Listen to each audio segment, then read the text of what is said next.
Hello everyone, welcome back to my YouTube channel. कैसे हैं सभी लोग? आई होप अच्छे ही होंगे। हिंदी सिनेमा को समृद्ध और विशाल बनाने के पीछे ढेरों कलाकारों का हाथ है। वहीं कुछ एक्टर्स ऐसे हुए हैं जिनकी प्रोफेशनल लाइफ से ज़्यादा पर्सनल लाइफ की चर्चा रही है। कुछ विवादों की वजह से तो कुछ दर्द भरी कहानी के चलते चर्चा में रहे हैं। एक एक्ट्रेस ऐसी है कि जिनकी ज़िंदगी किसी त्रासदी से कम नहीं थी। ये कोई और नहीं बल्कि शिमला में जन्मी प्रिया राजवंश है, जिनके पिता वन विभाग में काम किया करते थे और उनकी माँ एक इंग्लिश महिला थी। प्रिया का असली नाम वीरा सुंदर सिंह था, जो कि स्कूल के समय से ही काफ़ी फेमस रही हैं। फिर स्कूल की तरह वो कॉलेज में भी सबका आकर्षण बनी थी। कभी डिबेट में हिस्सा लेती तो कभी भाषण तो कभी प्ले में।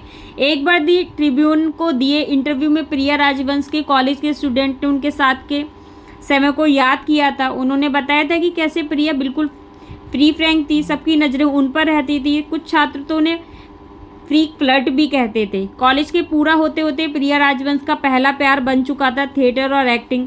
इसलिए उन्होंने लंदन का रुख किया, जहां उन्होंने एक ड्रामा स्कूल में एडमिशन लिया। वहां एक्टिंग के दौरान एक प्रिया राजवंश की एक फ़ोटो देवानंद के छोटे भाई केतन आनंद के पास पहुंच गई। प्रिया की फ़ोटो देखते ही केतन ने उन्हें हीरोइन बनाने का सोच लिया था।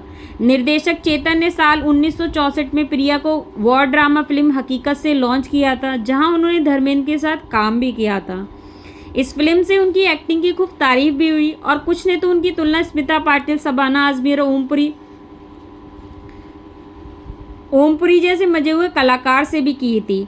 जिस डायरेक्टर ने करियर संवारा था उसी का दिल आ गया था। जी हाँ, प्रिया राजवंश को देवानंद के भाई चेतन आनंद ने लॉन्च किया था। हकीकत में काम करते हुए चेतन आनंद से उन्हें प्यार हो गया, लेकिन किसी ने नहीं सोचा था कि आगे चलकर उनके साथ कुछ भयंकर होने वाला है।